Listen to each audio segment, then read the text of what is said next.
अगर आपसे पूछा जाए कि 27 का क्यूब रूट कितना होता है तो आप कहेंगे 3।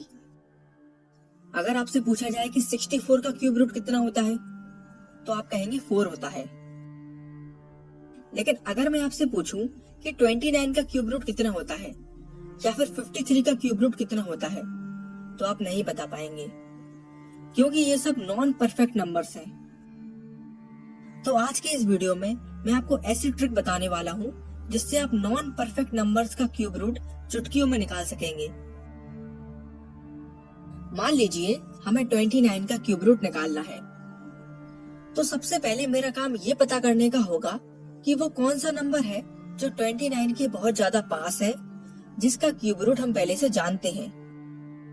तो आप कहेंगे 27 29 के बहुत ज्यादा पास है और 27 का क्यूब रूट हम जानते हैं 3 होता है, राइट? तो सबसे पहले तो आप यहाँ पर 3 को लिख दीजिए और इसके आगे प्लस का साइन लगा दीजिए। अब आप ये बताइए कि 29 जो है वो 27 से कितना ज्यादा है। तो आप कहेंगे 2 ज्यादा है, तो यहाँ पर 2 को लिख दीजिए और इसके साथ मल्टीप्लाई में हमें उसी नंबर को लिखना है जो कि यहाँ पर लिखा हुआ है, यानी कि 3 को। इसके नीचे हमें लिखना होगा 3 इंटू 27। 27 वही नंबर है जो 29 के बहुत ज्यादा पास था। बस सिर्फ इतनी सी कैलकुलेशन हमें सॉल्व करनी होगी और हमारा क्यूब रूट निकल जाएगा। जब आप इस चीज को सॉल्व करेंगे तो आप देखेंगे कि आपका आंसर अप्रोक्सीमेटली 3.07 के बराबर आएगा और यही होता है 29 का क्यूब रूट। हम एक और एग्जांपल से इस चीज को समझते हैं। मान लीजिए इस बार हमें 59 का क्यूब रूट निकालना है। तो सबसे पहले हमने ये देखा कि 64 जो है वो 59 के बहुत ज्यादा पास है और 64 का क्यूब रूट हमें पता है 4 होता है, राइट? तो सबसे पहले तो हम यहाँ पर 4 को लिख देंगे। अब इस बार हम यहाँ पर प्लस की जगह माइनस लिखेंगे, क्योंकि 59 जो है वो 64 से कम है।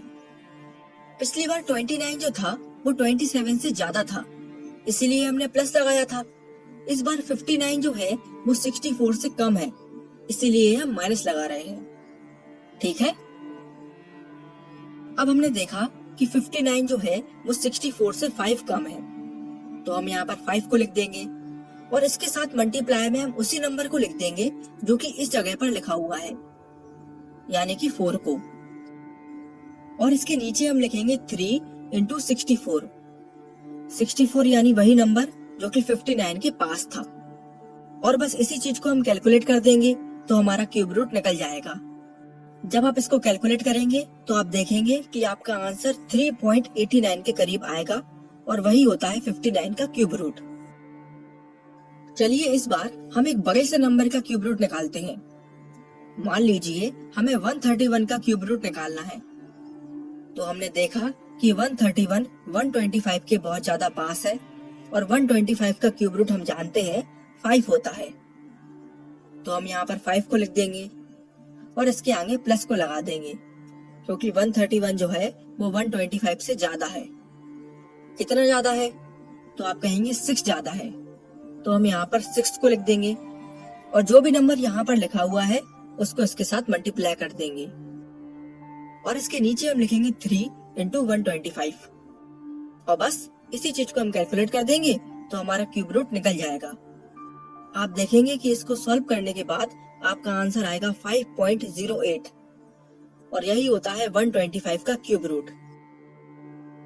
मैं आपको कुछ क्वेश्चंस दे रहा हूँ जिसका क्यूब रूट आप इसी ट्रिक का यूज करके निकालेंगे और हमें कमेंट सेक्शन में बताएंगे।